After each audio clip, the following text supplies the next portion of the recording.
TV. This is the Den Daily, bringing you all the latest gossip, views and transfer news from in and around the Den. I'm starting to feel a little bit better now after the episode I had on Friday night, but I have missed a couple of pieces of information and important news, none more so than the comments and the meltdown that I started seeing about of Aidomo Emakhu could potentially be leaving the club on loan. So this is a general loan watch video. I used to do it for players out on loan last season. More, younger players really, and players coming through the ranks. Remember I used to cover Alex Mitchell and the like Aidomo when they was out on loan. But this is a little bit more, no disrespect to those players who are both no longer at the club, a bit more of a higher bracket if you like. And we start with the news that on Saturday, following the 0-0 draw against Hull, it was confirmed by the club that Kevin Nisbet has left to go back north of the border and join Scottish Premier League side Aberdeen on loan for the rest of the season. Do you know what? I've seen both sides of the coin and comments on social media and in our YouTube comments, and I completely and totally understand where everyone's coming from. First and foremost, some people have said, well, that's a real shame because he'll go up there and he'll score goals. He more than likely will, I'll be honest. No disrespect to Scottish football, but I'll probably notch a couple up there north of the border. Other than the Celtic and Rangers, it's a really, really poor division. Aberdeen currently in third place, I believe. And it's not a great standard. I'll probably liken the rest of that division, other than the big two that I've just said, and potentially Aberdeen, to probably sort of mid-table League One side. So he may go up there and he may do well, and it'll probably benefit us because I don't think, realistically, you're going to see Kevin Nisbet return to the club. Let's wind it back to 2022-23. We actually done a pre-contract agreement with him from Hibs before the transfer window had opened. He originally was supposed to come to the Den the season before, and he cited that he didn't come to the club because he felt he had unfinished business with the Hibs fans and the club, and he felt he had something to make up to them for standing by him for whatever reasons. I think he'd had previous injuries. So he didn't come in that moment, but he did come later down the line, like I said, in the summer of 22-23, and he signed a 3-year contract at Millwall. We obviously got him off for a cut price after that. I believe to be in the region of around, it says £2 million online. I'm going to say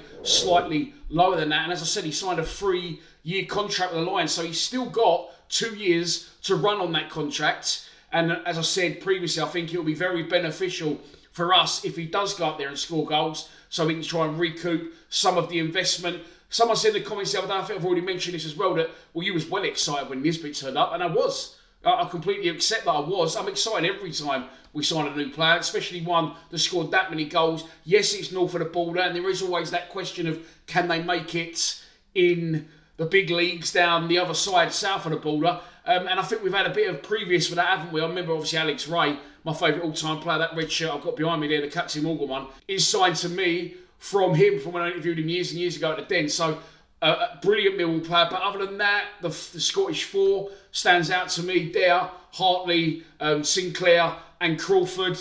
We've not had great success. It's a difficult gap to bridge for all players, and Nisbet didn't really make the grade, but I do feel there's factors in that. And first and foremost, the one that stands out to me is I think he's still injured. I think that injury is not going away. Again, now he's left the club, it doesn't really matter, but I did hear rumours that he failed the medical miserably at Millwall originally, and he got sent off to Harley Street for a second opinion, but they also said, I wouldn't sign this guy, his knees are done. He has had injuries, I'm not sure if they've been the knees or not. I remember him getting injured at points, and I've seen him, I don't think he's lazy. I just think that I think he's aware of this injury and he can't get about. I've mentioned that before, but he's also clearly suffering from potentially a bit of homesickness, but definitely a lack of confidence. As a striker especially, you thrive on goals, and that's what you're rated on and you're marked on by your club and by your fan base. And he didn't really hit the ground running, but the Nisbet that we know now is very different to the Nisbet that we got from Hibs. Remember his debut, and I've mentioned this already because I said we drew 1-1 up at Middlesbrough on the opening day. Of course, someone corrected me in the comments. We did win 1-0. I was there that day with a Romain SA winner. But on his debut, I thought he looked really strong. He scored loads of goals in that pre-season. He was dropping deep, receiving the ball, moving the ball on, and then getting into good areas in the box. And he had 2 or 3 chances against Borough that he didn't take. A couple of good saves from their keeper on the day, but you just felt, it's only a matter of time. It then goes to score in his first game at the Den. against Stoke, a very composed finish. But from somewhere along the line, it's gone off and he's gone off the ball. It's massively not gone well for him. And then, of course, creeping in further down the line, the disciplinary issues at the back end of last season, where himself and Michael Obafemi were left out the squad. Neil Harris said we're going to wipe the slate clean this summer. We're going to go again. And with Harris coming in, I did see a lot of talk from Millwall fans online saying, well, look, if anyone can bring a striker out in him or the player that's in there, it will be Neil Harris. And a lot of us thought that he would maybe try and go with a 4-4-2, obviously, this season. And I still feel we might, if the right striker becomes available, maybe in a 4-4-2 under Harris, we can get him firing. But again, he was absent from the matchday squad against Bristol City. Again, they said it was due to illness, and in that instance, we had to put 2 goalkeepers on the bench against Bristol City. And I'm hearing it didn't end well, and eventually Kevin Nisbet has been let go by Millwall on loan. But like I said, we're going to want to try and recoup some of that. He's only 27 years old, still got 2 years to run on his contract. And we paid a lot of money for him. So yeah, we're definitely going to be hoping he does well north of the border. If he does do well, could that pave the way for him to come back to Millwall? I don't think so. I think the damage is done from our point of view, from his point of view. I don't think he wants to come back south. And look, I've said this before, and I say it again, he is only human, and we've all been there where, even though they're footballers, you don't want to go to work, it's not going well for him, and you think, fuck me, I've got to go in there today.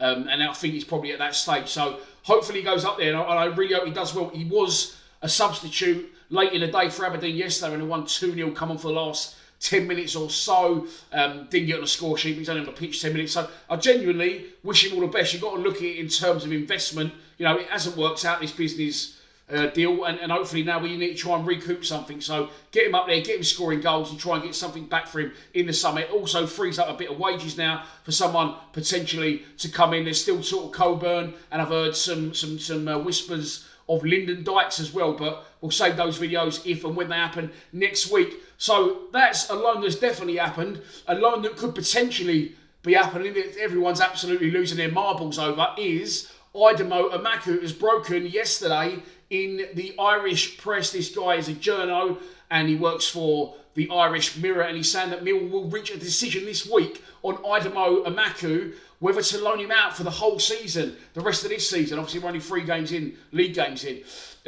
Massive mistake. I did a video a couple of weeks ago saying that PSV are interested, and from what I just put on the screen there, as you may have saw, that he's got interest from clubs abroad, clubs in League One, clubs in the Championship, and I think it's absolutely criminal that at 20 years old, a player we got for an undisclosed fee, that, as I say, we don't always nurture the right talent. This time we've gone out and found a really good one. Originally he was integrated into the under-21s, broke quickly into the first team, and whenever he's played, he's really, really impressed me. I've highlighted the games and the goals of where he's impressed me before. He did very well in pre-season. Again, coming off the bench at times, but really pressing for a start and being that forward-thinking, head up and looking for goal, as Femi Aziz explained that he was that type of player as well.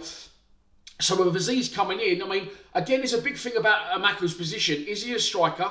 Is he a 10? Is he a winger? I'd like to see him in that 10, especially in Zian Fleming's absence. He'll be back after the international break, and I know why the gaffer's done what he's done. I think he made a mistake at the Watford game, and I did say that in my preview, that at home against these sorts of clubs, we need to go for the jugular. Away from home against Bristol City and last time against Hull, I understand the playing of the Honeyman and being a bit more inverted and a bit more compact. But this Saturday against Sheffield Wednesday, for me, is an ideal opportunity. We have to go out and get 3 points, get Emakhu in a 10 and get him firing towards with Aziz on one wing and either Watmore and Esse on the other. Of course, his chances have been limited this season due to the explosive start of Duncan Watmore and Romain Esse, and I'm taking nothing away from them boys, but, form, injuries, bookings, whatever. Players are up and down. Wingers are really well known for that. So it's amazing what Watmore's done at the start of the season, and it's amazing what Esse have done. But, form, it might not last. So we've gone out and bought Aziz. We've got Fleming still to come back. But in this instance, we knew we were short in those areas. So don't now go and let Emakhu go out on loan and sort of address and rebalance that, knowing that we're sort of not quite there. Keep Emakhu. Aziz is now in. Fleming's coming back, and you've got Watmore and Esse firing. So for me, we're adding to the pot, but then don't take it away by sending Emakhu out alone. I think it will be a massive, massive mistake. I'm on board with all the comments online. Why he can't get into the side at the start of the season, arguably, I did wonder.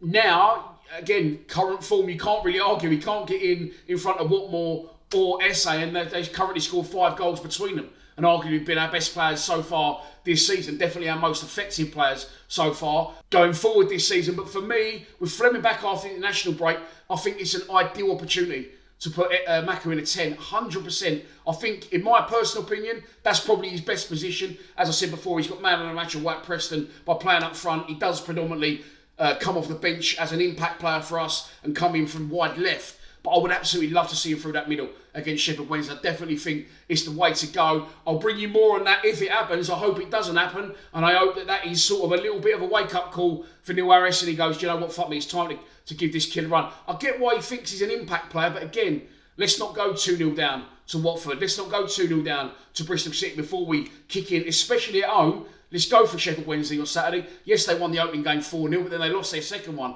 4-0. Not sure how they got on last time out. If I'm honest, on Saturday, I haven't checked that one out. But yeah, Aidomo Emakhu, don't make the mistake. Don't let him go. Keep him. Start giving him game time. Use this as, okay, right, it is make or break now for us with this kid. He's done nothing wrong. He deserves his start 100%. And although Esse's come good, and I said Esse weren't at the level, I think you'll all probably agree that in pre-season and previous appearances at the back end of the last season, Emakhu definitely warranted getting that start in front of Esse, which he didn't, and it's worked out for us. And as I said before, don't always know what goes on behind the scenes and in training. I'm not saying for a second that Emakhu's got a bad attitude. I don't doubt for a minute that his attitude is brilliant and his desire to play for the football club is also, because it's written all over his face. But please, Gaffer, get him in that 10 Saturday. And I promise you, we will win the game if we go for the jugular of Sheffield Wednesday. But I'm shitting all over the preview a little bit. That's a little way off, of course, because tomorrow we are in the Carabao Cup second round at home against Leyton Orient, and there'll be a preview